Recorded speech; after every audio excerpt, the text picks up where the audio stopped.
कहते हैं कि हे प्रभु, सुख देना तो बस इतना देना कि अहंकार ना हो जाए, और दुख देना तो बस इतना देना कि आस्था ना चली जाए। दोस्तों, आस्था के बिना यह जीवन नहीं चल सकता। चाहे वो भगवान हो, चाहे हमारे परिवार के सदस्य हों या हमारे मित्र हों, इन सब के प्रति हमारी आस्था ही है जो हमें उनकी तरफ खींचने पर मजबूर करती है। जब हम किसी मंदिर में जाते हैं तो उस मंदिर में वह हमारी आस्था ही होती है जो मंदिर में रखी हुई मूर्ति के प्रति हमें त्याग और समर्पण का भाव दिखाती है।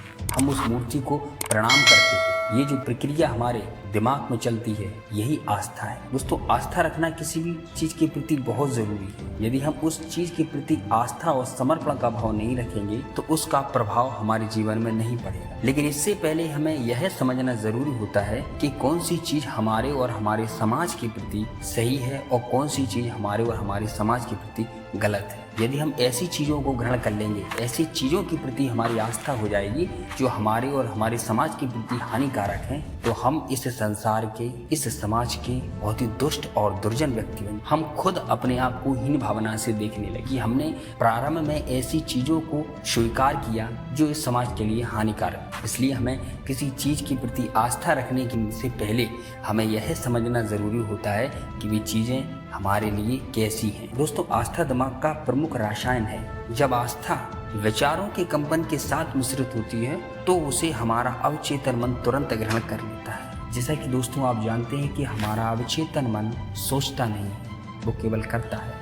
सोचने का काम हमारे चेतन मन का होता है। जब तक बात हमारे चेतन मन में रहती है तब तक हम उसमें अच्छाई और बुराई को देख सकते हैं, लेकिन जब वह बात अवचेतन मन में पहुंच जाती है तो फिर सोचने विचारने का समय नहीं होता है, क्योंकि वहाँ केवल एक ही काम होता है कि हमारा अवचेतन मन उस काम को सच करने में लग जाता है। तो दोस्तों, जब तक बात हमारे दिमाग में, हमारे अवचेतन मन में जाए, उससे पहले हमें यह डिसीजन ले लेना होता है कि हम किस चीज़ के प्रति आस्था रख रहे हैं। हमारी आस्था सही है या गलत।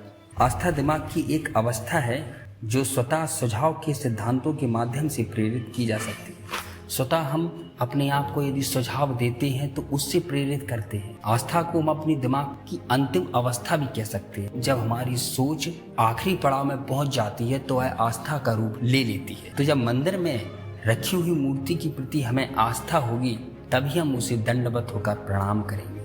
दोस्तों, आस्था सभी धन संचय का प्रारंभिक बिंदु है। हाँ, यदि हमें किसी काम के प्रति लगाव नहीं है, कोई काम करना नहीं है, तो दोस्तों हम उस काम को नहीं करेंगे। यदि आप करेंगे भी तो अपने अनचाहे मन से करेंगे। यदि हम किसी अपने व्यापार में आस्था रखते हैं तभी वह व्यापार सुचारू रूप से चल पाता है। इसलिए आस्था को धन का प्रारंभिक बिंदु भी कहा जाता है। आस्था सभी चमत्कारों और सभी रहस्यों का आधार है जिसे विज्ञान के नियमों से विश्लेषित नहीं किया जा सकता। हमारे जीवन में जो भी चमत्कार होते हैं, जो भी अचंभित करने वाली क्रियाएं, ये सब आस्था के माध्यम से होती है। यदि आप अपने जीवन में असफल होते हैं तो उसका भी प्रमुख कारण आपकी आस्था है, क्योंकि आपने उस काम को पूर्ण समर्पण के साथ नहीं किया।